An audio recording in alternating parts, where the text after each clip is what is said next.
namaste, and thank you for tuning in today. Guahan and beyond. I'm Clare Calvo, and this is Conscious Living. Today, I've got two powerhouses in the studio with me, and I don't just mean physical powerhouses, I mean high frequency vibing energy workers. I have Clarissa Torres and Amber Ward. Thanks for joining me today, ladies. Thank you for having us.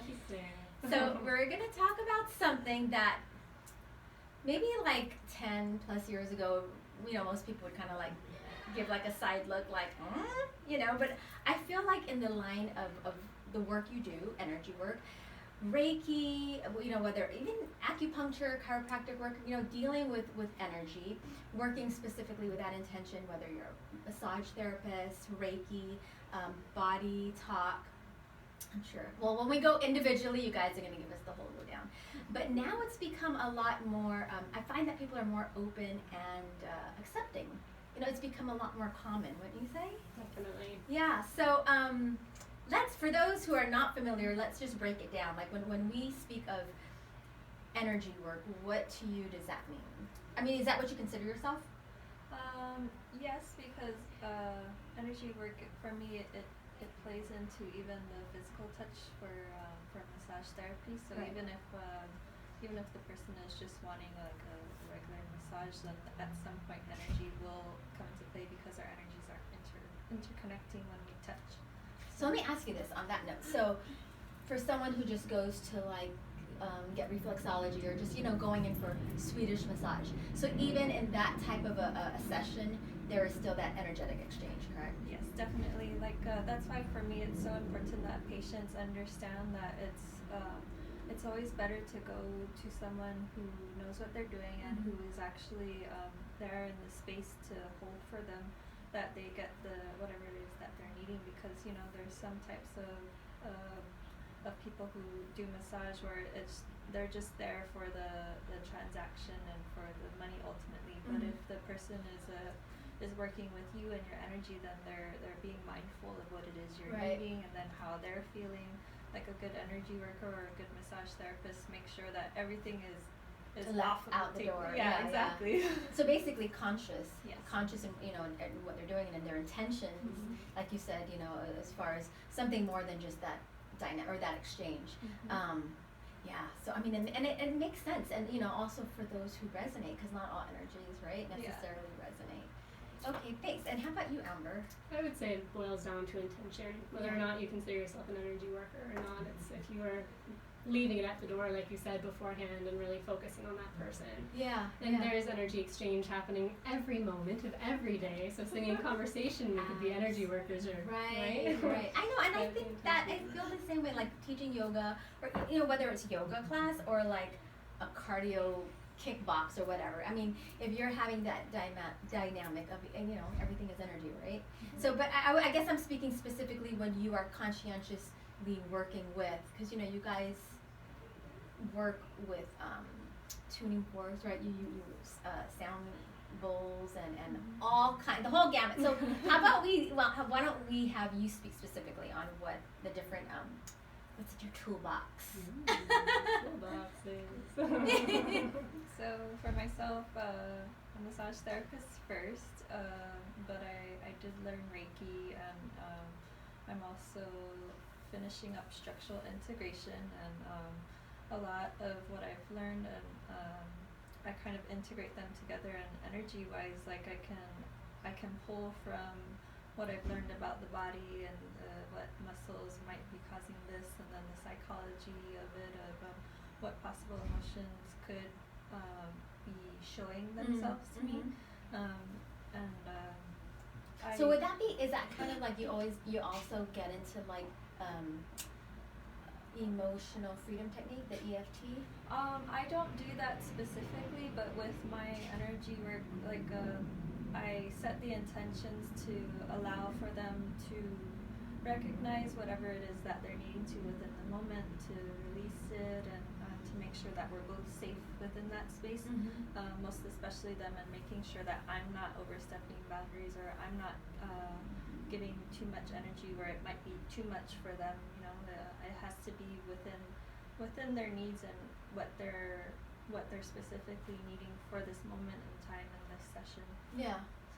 And sometimes they don't even share that with you, right? I mean, it's just you, like, I've been fortunate enough to be on both of your, well, you guys use pretty much the same, so Pat Plexa, right? Yeah. But, you know, I've been fortunate enough to have had sessions with you both, and it's powerful stuff. I mean, you know, you guys are amazing, like, body workers, but even when it gets to what I'm asking specifically for energy work, or whether it's body talk, like what the body reveals.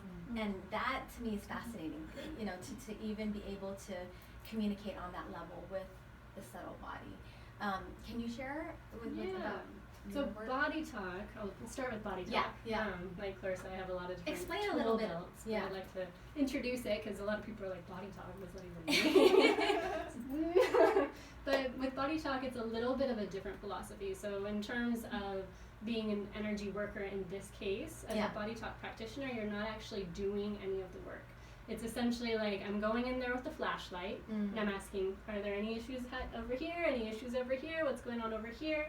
And then I find a formula to reconnect parts of that person's body and then do a type of tapping that brings these connections together. So, for example, oftentimes people don't know why they're feeling off. So someone might come in with digestive issues, for example. And what's amazing about body talk is you use muscle checking with their body to ask questions with my mind and asking questions of their energetic body. Yeah. And then their physical body is giving me feedback to tell me whether or not I'm going through a very specific series of questions to find out what's not communicating with what in the body by priority. So what is the most important thing in their life? Sometimes what comes up in a body talk session isn't even what people came with. But for example, with digestive issues, I've had a client who came in with body talk. The first thing that came up was an active memory that he had had as a child as an argument with his father, which then linked over. And that's what's so interesting, is it goes very specific into specific things in their lives. But did he share that with you? No. Or you? Okay. So he's just laying on the table, and I have one hand on his stomach and one hand on his arm, and in my mind I'm asking him questions. So, for example, I'd be going through the sections. I would get to section 4. His body says yes. They're all yes or no questions. His body says yes. Section 4, furthermore specific, yes, and it would move into an active memory, which would then, I would say, orientation, yes, person, yes, family, yes, father, yes, and each time asking if I need to go more specific, because that person's body might not need to go more specific. Right. So it might link to that, which then links randomly to the pineal gland. For me, that doesn't make any sense, but that's what's coming up for his body, which then links to a virus that once I go through all these sequences of questions on his body, sometimes I'll ask them out loud. Like, for example, with him, I said, were you on a cruise ship at this year? Because that's what came up. And he was like, yeah. And I was like, well, it looks like there was a virus that was introduced to your system during this period of time. And then once we had that full formula, then I tap on his head and his heart and his gut. The head, when you're tapping that and we're focusing both on this equation, it brings energy to that person's part of the body. When you're tapping, So they have to focus on it as well. Sometimes. It depends. We ask their body. So Very specific, the whole time I'm asking his body what it is that his body needs. And when you say body, are you just asking his physical body, or are you asking all levels of different bodies? Astral body. So it's all of the subtle bodies, right? Okay. We're made up of many different subtle bodies. We have this body right here, but there are several layers of energy that go far beyond what some of us can perceive. Right. Some people can perceive, the aura layer, for example, or other layers of. So you are tapping it. You're asking all of them. the full body, the full bodies. Yeah, and so then the idea with that is once you find the virus, once the body knows what's going on, what it's connected to, why things aren't communicating properly, just by tapping, the body now already knows how to go in and send in all of the things that it needs to do to heal itself. Incredible. So I don't consider myself a healer in that type of way. I'm just a practitioner. I'm a person that's asking the right questions. You're a And conduit. saying, hey, your body, this is the part to pay attention to, and then that person's body is the one that does the That is healing. incredible. It's amazing how our bodies just thrive. Like, it can be put in with all kinds of, situations and circumstances, and yet it thrives. go beyond survival. It wants to. Yeah, just to be in balance. Yeah. We forget. We think that everything in our body say no. It's so hard to be healthy, but really your body's like, I want to be healthy. Let's do this. I know. Let's be healthy. So I'm curious. Does the Gestalt is that similar to this? The Gestalt method? I have not heard of that. Okay. So there are so many overlaps. The more that I learn about energy work and, because some of it, even just with the muscle testing, I've like decades ago with chiropractors, they too do similar practices. Totally. Yeah, and so on that note, I'm curious. So like right now, the big scare everyone is talking about the coronavirus. Yeah. As energy workers, like how do you perceive that? How do you approach it? I mean, because I feel like a lot of people are getting in panic mode, and not to say right or wrong, but how would you approach that from your practice, like as a practitioner in energy? Okay. Do you want to take that? I'll let you go first. I would say that what I've seen in many different modalities is that oftentimes illness comes out of fear. So when we get afraid, it's kind of like we put this capsule around ourselves so that we stay safe, which is good to have shield sometimes. We need that sometimes. But if the internal structure is not balanced, then you're also holding things inside that might not suit you best. Yeah. And so what I've learned with many different types of illnesses and mental imbalances, etc., is to learn how to open up and let things go as well. So I think that the coronavirus especially has a lot to do with fear. There's a lot of fear going on. And so as a person who is just a person talking to people about that, then I would say, what do you need to do for yourself to feel safe? Yeah. Because on the bottom line, like, you are the only one that's in control with how you react to things. So if you feel safe by going and, stocking up on food, then that's what you should do. Yeah, yeah. If you feel safe by isolating, then that's what you should do. But once you put those parameters in place, then let go of the fear. Right. And keep yourself open. Do what you can. Do what you can to make sure that you can feel as safe as you can. That makes total sense. It's like being open yet discerning. Right. You just don't want to. And how about you, Clarissa? I did something similar. For me, I'm not afraid because I know that I take care of myself.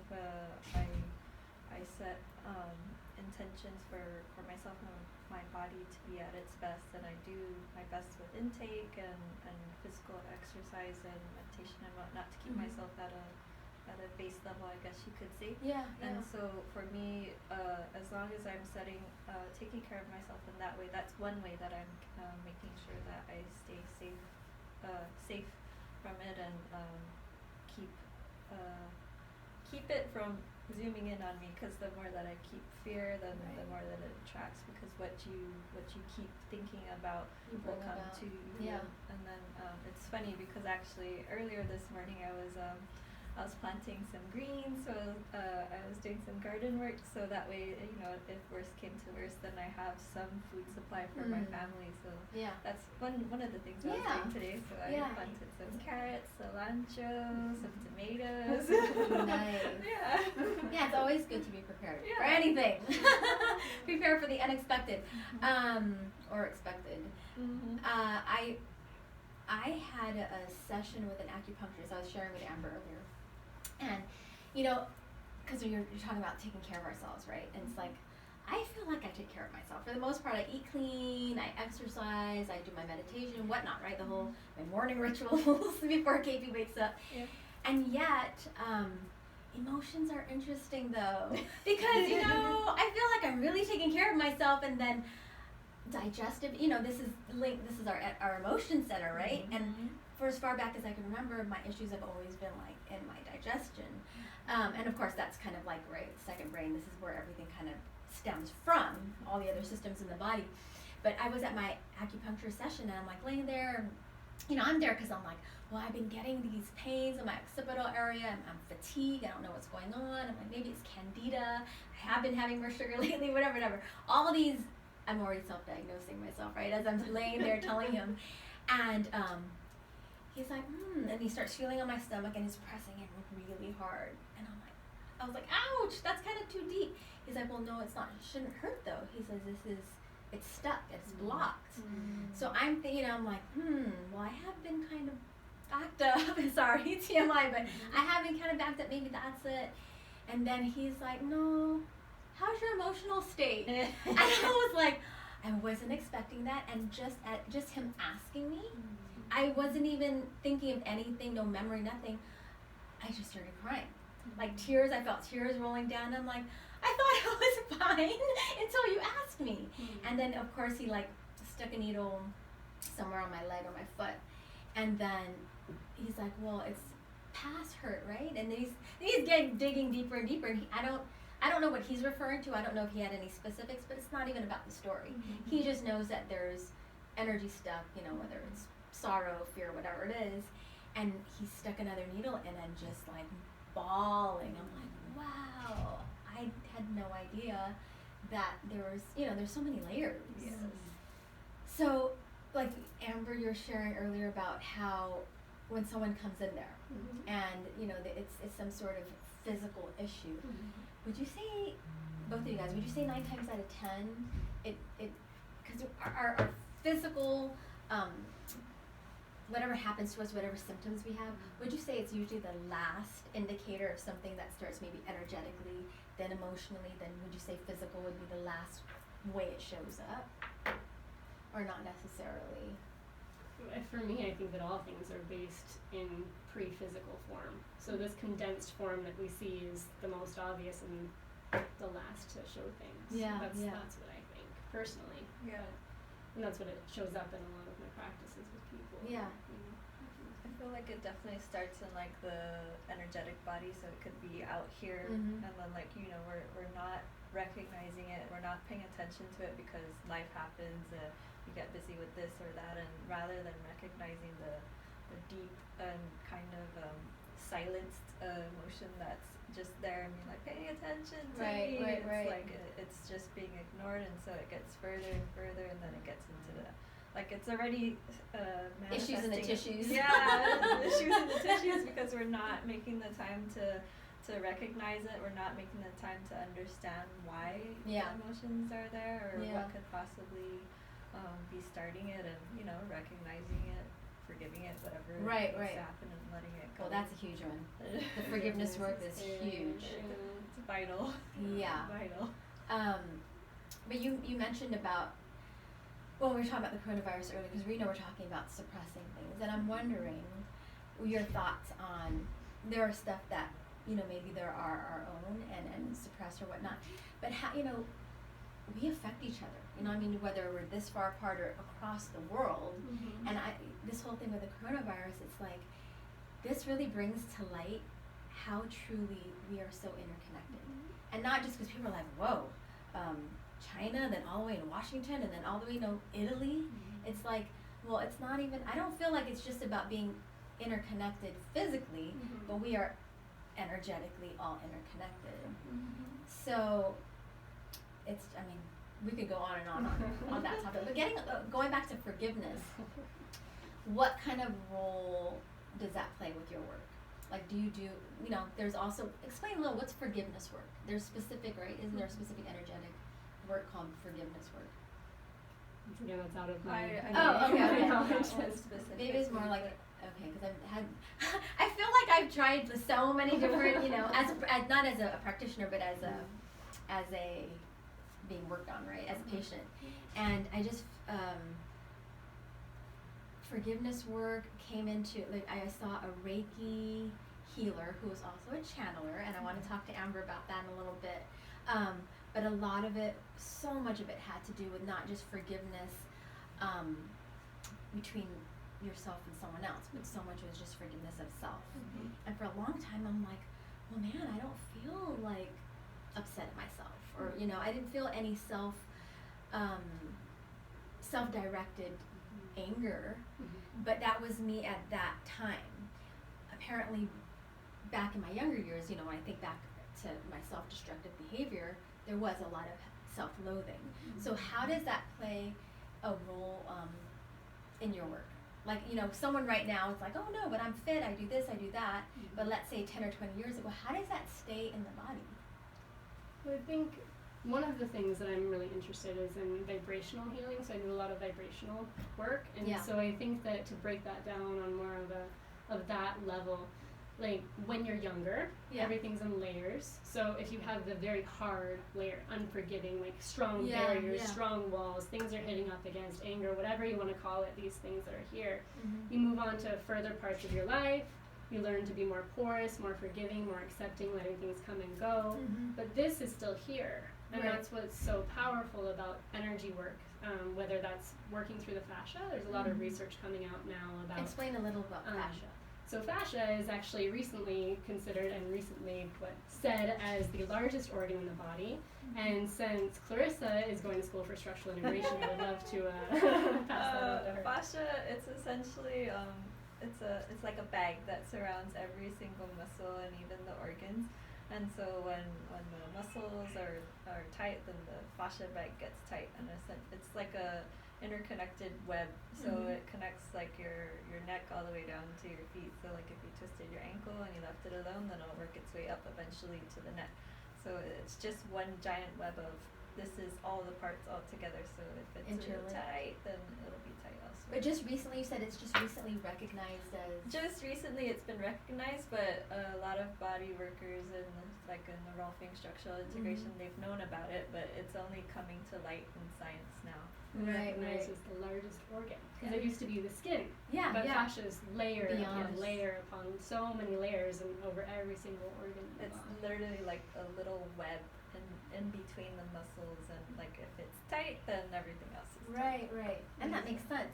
But it's incredible, like to how now, I think since the whole quantum physics and quantum theories have become more mainstream and more accepted, that everything else that kind of falls under it also is brought to light. And that's why I think that energy workers and energy healing is so much more accepted, because now there is a little bit of a scientific inroad into understanding these systems that people who've known about energy work for a long time are like, now there's a word that you guys know that we can speak to this one word that you guys know about. You know, it's something that people have felt for a long time and worked with for a long time. But it's exciting. That is very exciting. I want to ask each of you one by one, what inspired you to follow this path, and how did you get into it? Mine, I think, was always in the cards. I have healing in the family on my mom's side and even on my dad's side, but I had to live and get things out of my system. When you say from both of them, as far as local, like are they Serranos? Yeah, I'm related to Cipriano family, and on my father's side, I haven't fully learned who exactly, but I know I am related in some way to Tanpai. But yeah, it would always pop up, like the notion of going towards massage would pop up, but then I wasn't ready, so I'd be like, I don't know. And then eventually, when I was tired of all of the crap that I was putting myself through, I was like, okay, I'm gonna give it a try. So it started with, as far as your family goes, are they do primarily massage or also like the Amit more primarily, I guess. And I get some massage. I feel like they do both. Yeah. But for me it was nowhere in my actual space, but it's like the universe was like, give this a try. Yeah. And when I was ready, then I went for it, and as soon as I decided to do it and I went for the school, it just started to all unfold, and I am where I am now. So what school? Because you both trained under Pat as well, right? Pat Paxa or no? I mean, I know I trained for a bit for her first year. And that was the body talk. And so that's I only trained one. under Rolfing as well. Oh, Rolfing, okay. For structural integration under the first year. Yeah. So with you, it was all the same? Is Rolfing? No, I went to school for massage therapy at Hawaii Healing Arts College in Kailua. Okay. And while I was going to school, one of my teachers was a Rolfer, and I was super mesmerized and amazed at how much knowledge he had of the body and all the connectiveness of it. And so like I was always striving to be like him, and when we graduated, I was like, one day I'm gonna be like you, and he's like, no, you're gonna do better. And so I was like, okay. And then explain Rolfing a little. Rolfing is essentially a 10 series of body work where we work to help the different structures and segments of the body to be more centered and more aligned, because everyday life it causes us to pick up habits and it throws our alignment off, and so that causes discomfort, disease, blockages and whatnot, and so we essentially work from the feet up, and it allows for the different segments of each body part and each diaphragm to be more in line and allow for the energy flow to be better. Okay. It's life-changing. And they take photos after each session so you can actually see your body as it begins to like stack into place. Wow. It's really incredible. And it's 10 sessions. That's always the... It should be 10 sessions, but you know, everyone has their journey, and so some people can't finish. Does it matter if it's like once a week, or does it have to be closer together? It would be better if it were 1 to 2 weeks apart. It just depends. Ideally, from what Pat Pexa has shared with us, she prefers two weeks in between so that the body has full time to integrate, and I can understand that too. But if you know, it just depends on what they have going on. Okay. So you do primarily Rolfing? Well, I just finished class and I'll be taking a test this month. Yay. So I'm going to pass and I'm going to be Mom's first chamarita structural integrator.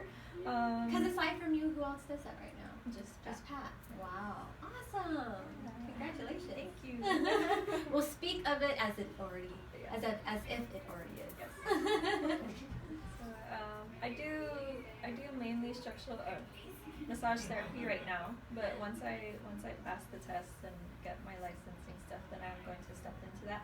But I do find myself integrating some of the work because you know I'm recognizing what is the initial issue, whatever muscle tension that they're having. So I'm better able to dissect it and figure out, it's like, okay, this is actually what's going on here, and work it from there. Yeah.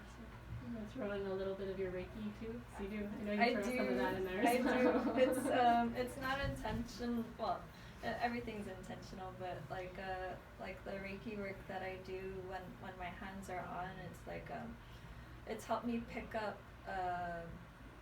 recognizing how the muscles want to move. Like before, when Pat was teaching us this thing of listening to the muscles, I was putting my hand there, I was like, what? I don't understand. It's like I don't feel anything. And then as I got more into energy work and more into Reiki work as well as my own energy work, then that's when it just snapped. And so now I'm able to, like, if someone tells me what's going on, I'll put my hands on the muscle and then I'll just feel the muscle moving my hands where it wants to go. So I'm like, okay, let's go.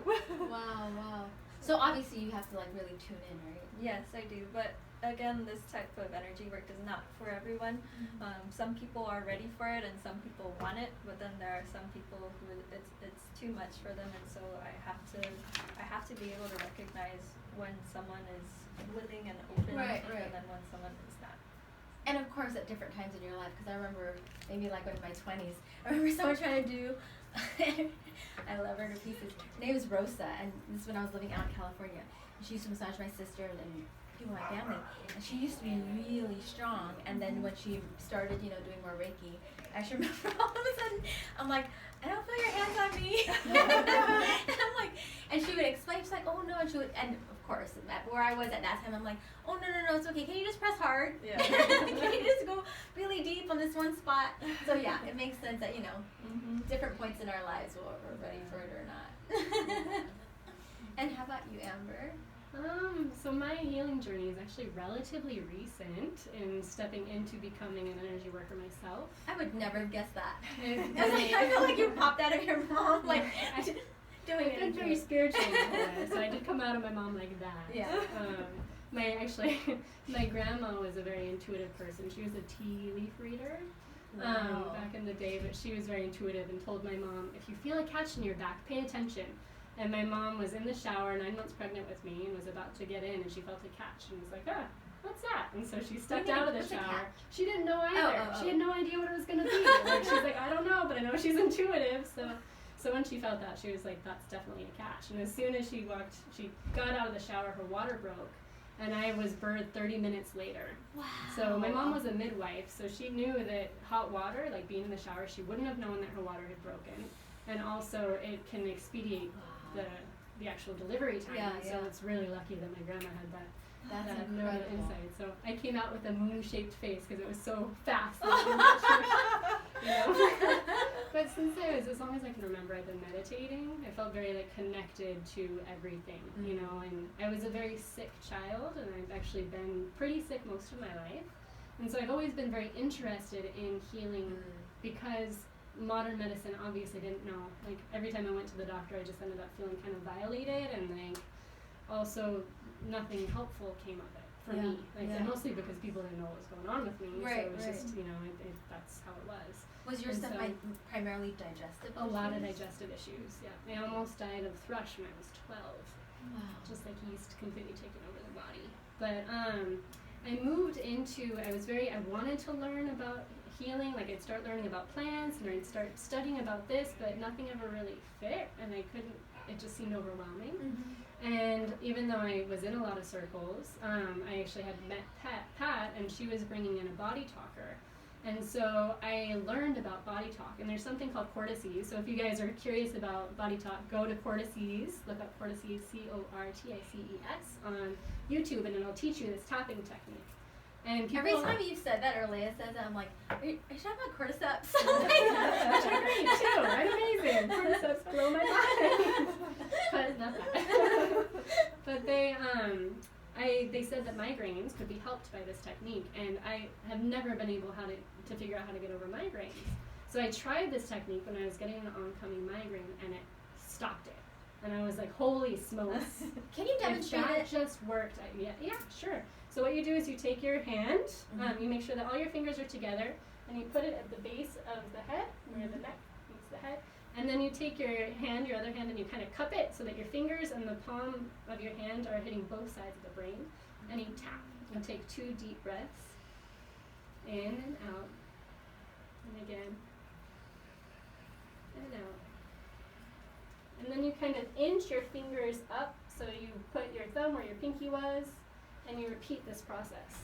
And you do this the whole way. It'll take a long time, so I'll just show you real quick. You move from here to here to here, 2 breaths each time, all the way up to here. Okay. And then both sides. And then you're head. doing this You're tapping your head the and whole then time. You do this. And the chest. Sorry. So when do you start doing this?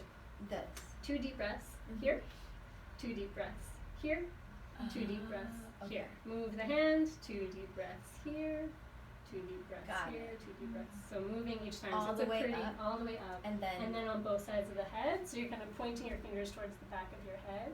And then you hold one side and repeat again. 2 deep breaths here, 2 deep breaths here, 2 deep breaths here. Okay. Other side, 2 deep breaths here, 2 deep breaths here. Okay. And that's the full Cortices technique. And so that blew my mind. And that's when I was like, this is the modality that I'm going to try. Body talk, I'll try it. So I went and I studied the first round of fundamentals with someone named Angie Cherami. And so that was before you came to Guam? No, this was on Guam. Oh. She flew in through Pat. She flew in from Hong Kong and taught fundamentals. So I did that, and there are 3 of us certified body talkers on Guam. Leah is a body talker.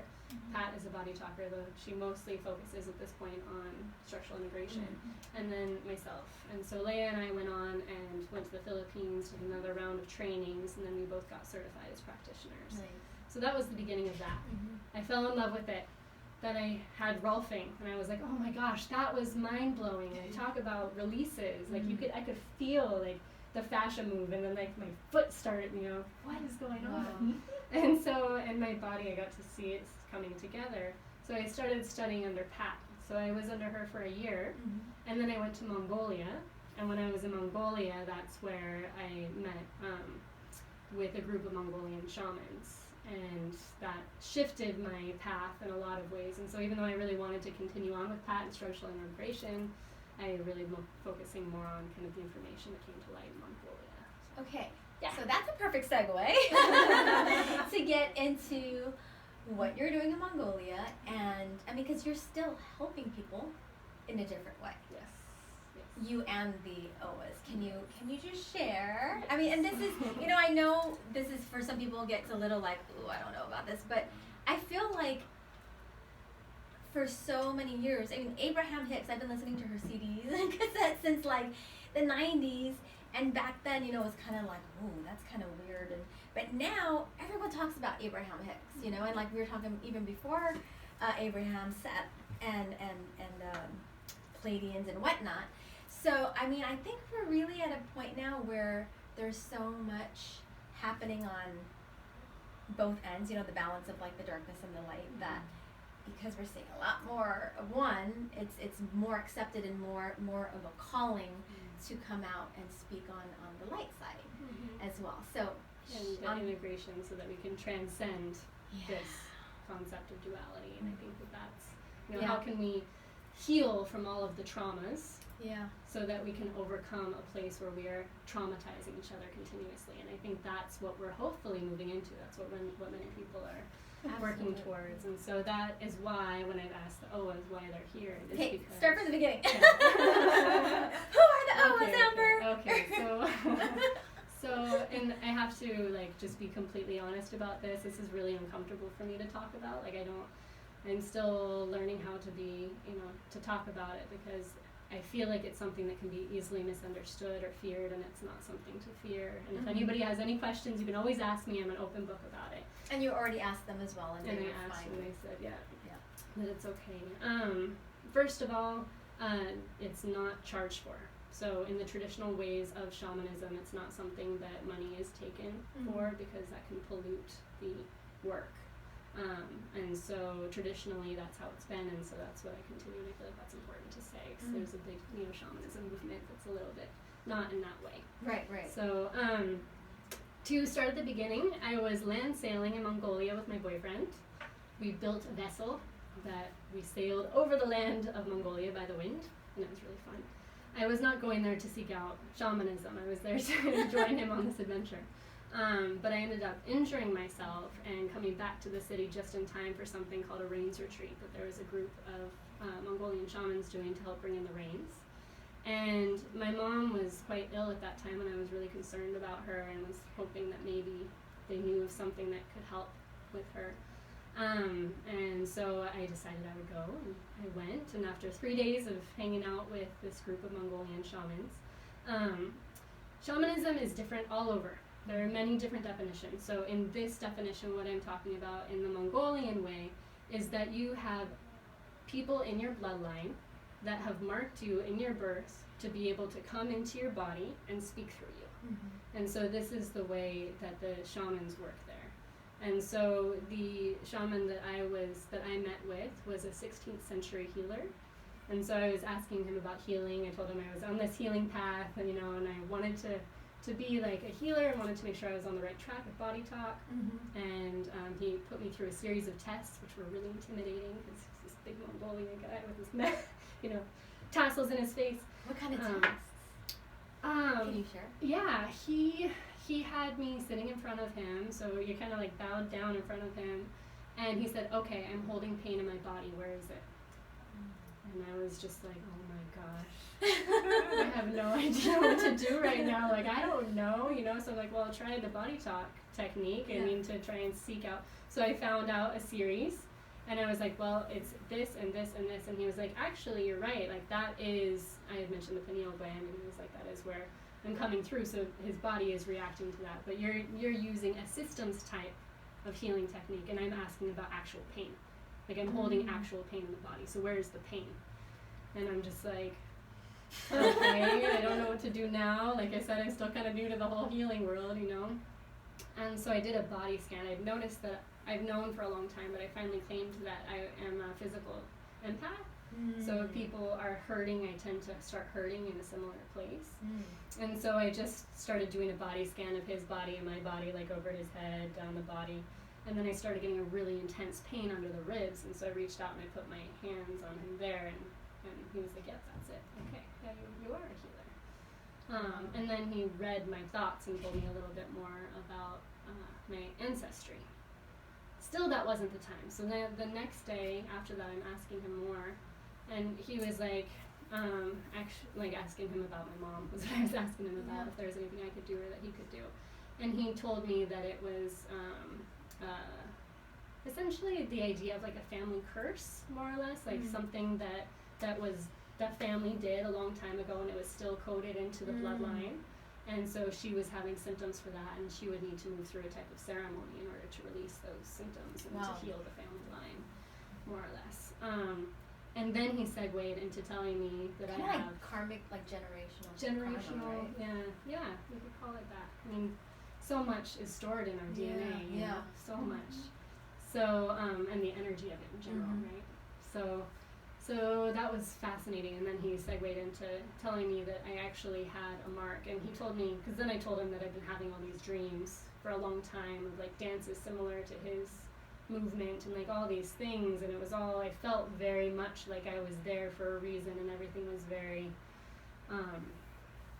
familiar in a way. And he was like, that's because you have this mark. And he was like, your ancestors are trying to connect with you in this way. They want to be connecting with you in this way. And he's speaking of your ancestors from what origin? So Native American ancestors, which was also a surprise to me, and this is why I'm like a little bit scared of talking about this, because I'm very obviously a Haole girl, you know.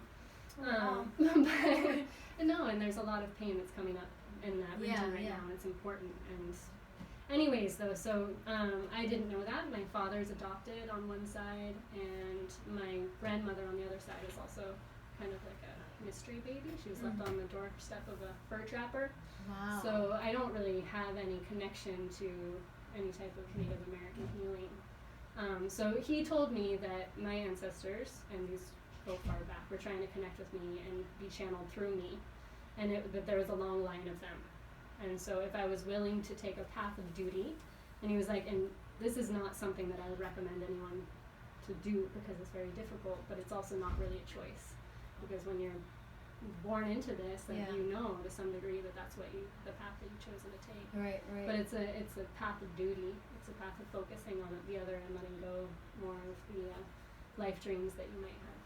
That's incredible. For yourself. So he told me to take the next few days, talk to the other shamans, the other olaches. That's the person that is channeling the shaman, right? Channeling the ancestral spirit. And so he told me to take the next few days and talk to the other olaches and really ask them about how it's changed their lives, in which case they're like, it's so hard.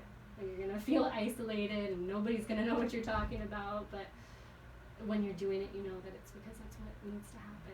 That's what you need to do.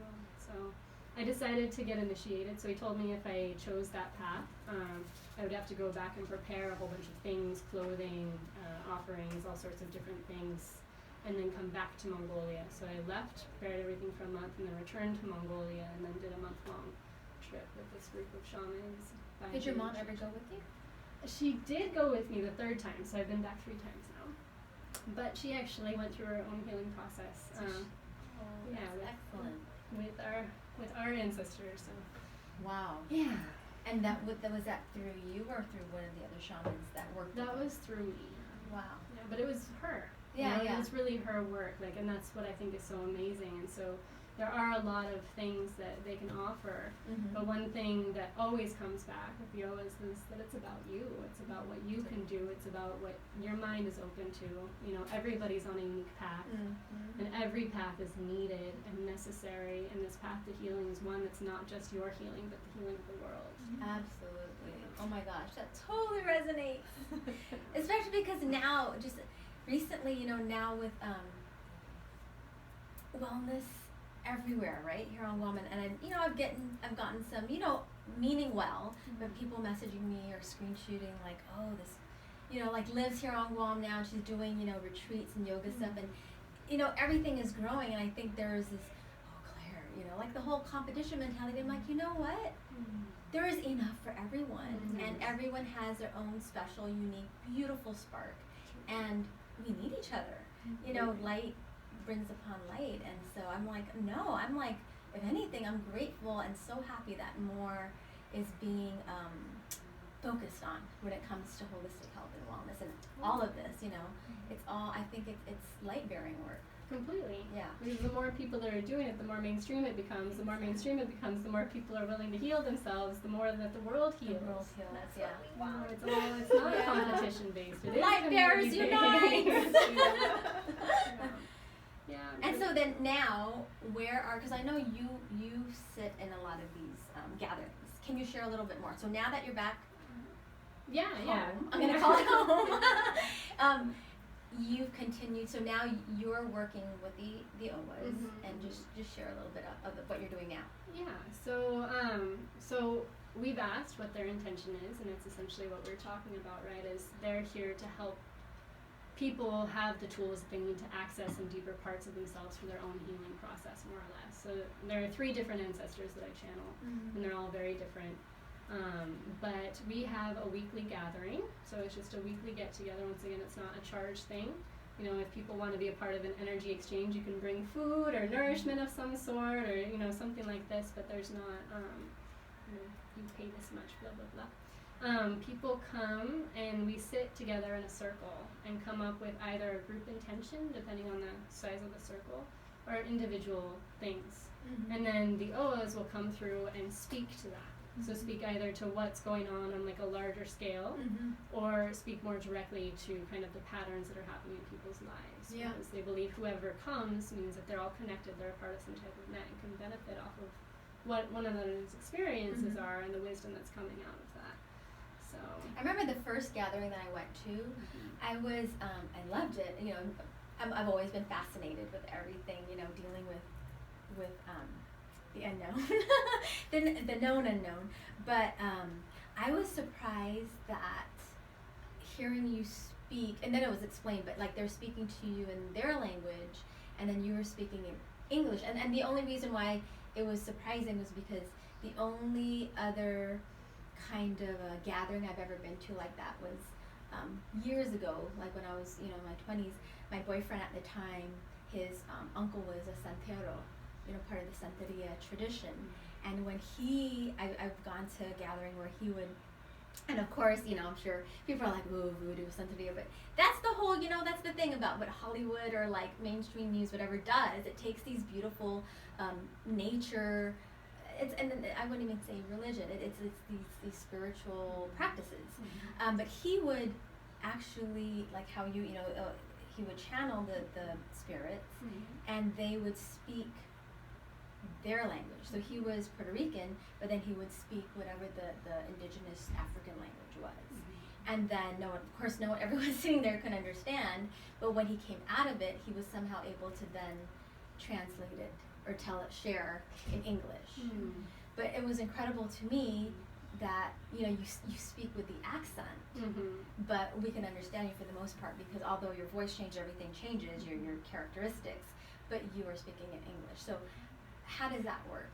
So this is actually in the Mongolian tradition not the proper approach. So the shamans there have all said, like, you need to be speaking in the native tongue. It's and it's the same there. The shamans that I met all speak the old dialect of Mongolian. So it's not even the one that's spoken now. So their touche, their helper, needs to learn how to speak that old language in order to translate it to the. So ideally, in the Mongolian way, you would have a touche that speaks their language, and that touche is then translating, and then they can glean whether or not that's a correct translation or not, and correct them. Okay. But because the dialect that the first ancestor came through while I was in Mongolia, the other 2 came later. And so the first one that came through is so old that they don't think that language is alive anymore, although he says that everybody can learn it.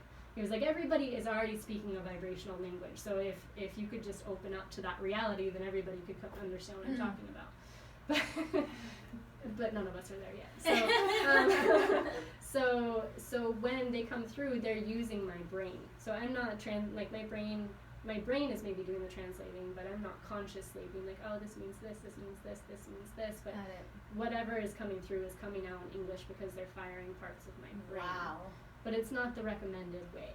So, and I think that's probably why it's was like that in your experience as well. You know, it's because of that. And so do you remember anything when you come out of it? am remembering less and less. And they say that the reason for that is because my mind is retaining, because they glean a lot of information from people, especially when they're doing one-on-one healing sessions with people, that it's my brain is sponging in too much, and it makes it more difficult for me to be like here in like a normal reality where I have to do things. So I'm remembering less and less at this point, but it's kind of like a dreamy, like a lot of them kind of dreamy state. If you tell me what was just said, they'll be like, oh, yeah, kind of like when you just remember a dream. Right. So it's incredible. Like yeah. And you and Clarissa's, you've toucheed many times, right? Yeah, I've toucheed, and I've worked with them a lot on my own personal healing stuff. So a lot of what they've helped me learn and understand has also helped my healing modality. So like earlier when I was explaining that I put my hands on the muscle and I couldn't figure it out, I had a session with her first one, Achioa, and he was doing this vibrational thing on me, and it was around the same time that Pat was teaching me to feel on the muscles. And then once the two came into my brain essentially, then that's when it clicked. Wow. And so her and her OAs have helped me heal myself in so many deeper levels, and like I feel like that's definitely essential, because as a healer or energy worker, you essentially, I feel like people, or most of the people that come to you, it's because they have something similar. And so if you don't work that and understand that or heal it within yourself, then you can't do that for someone else. So yeah, they've helped me make so much progress. Wow.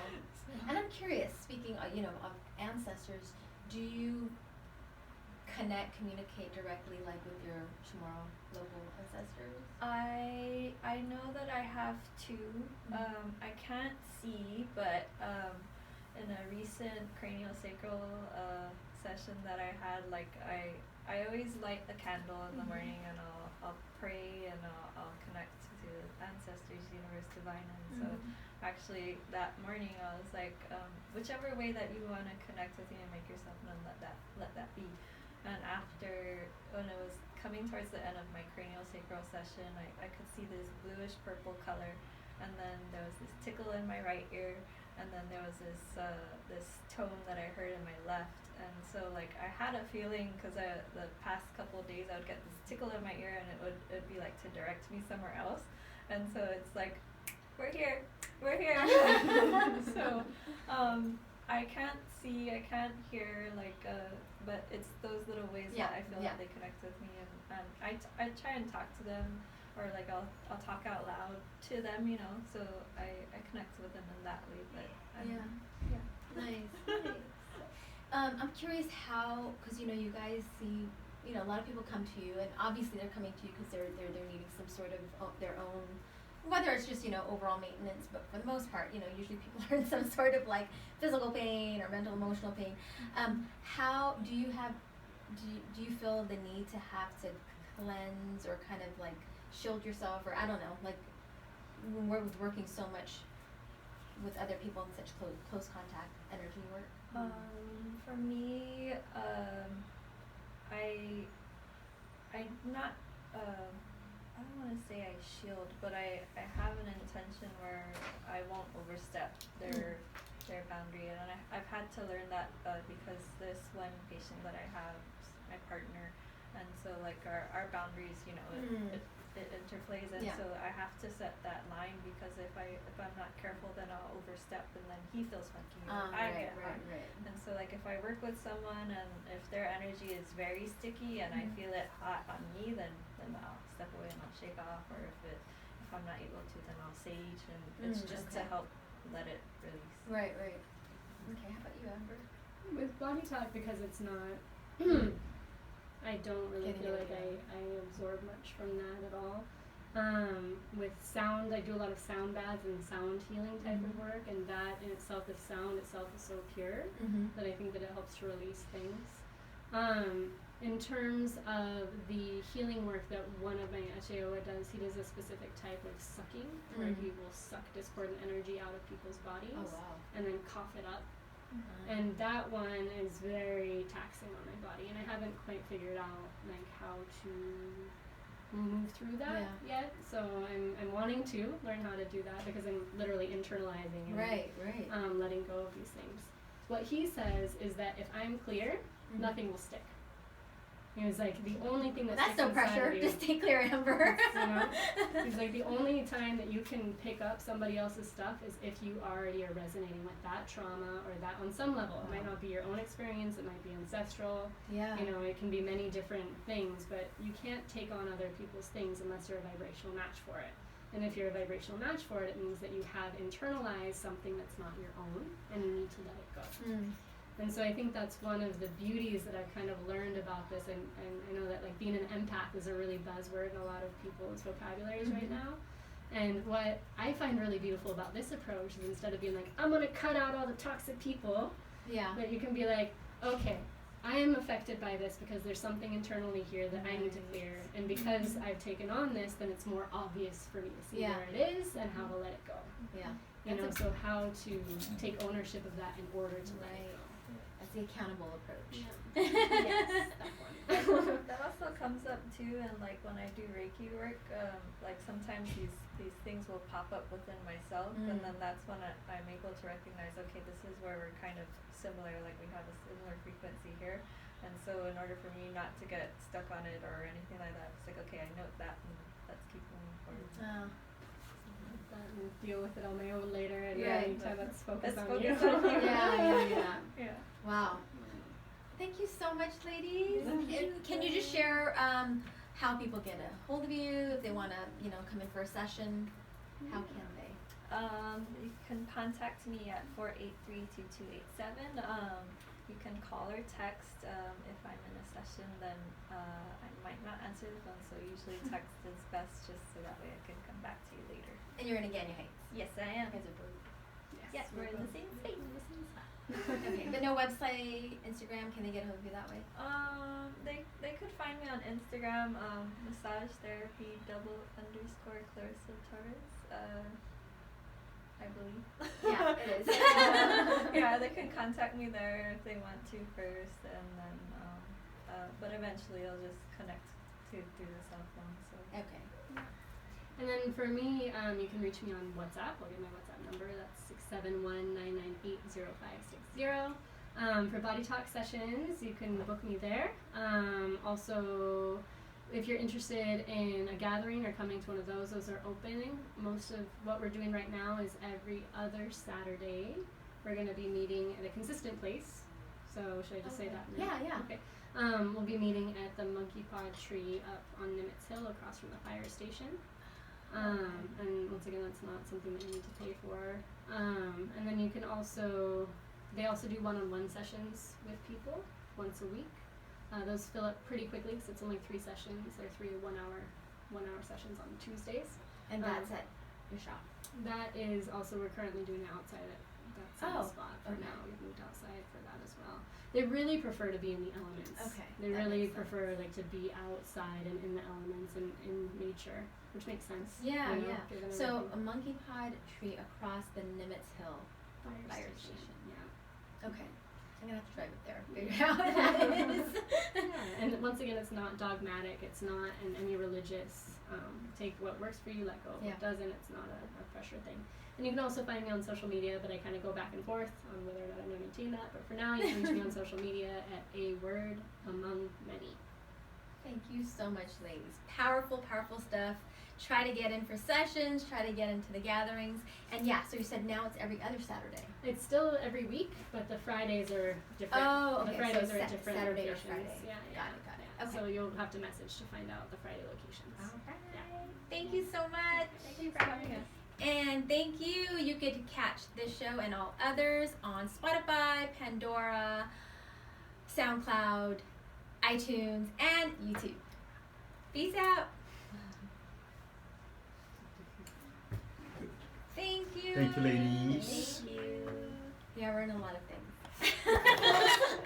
What was that? And so there was a lot of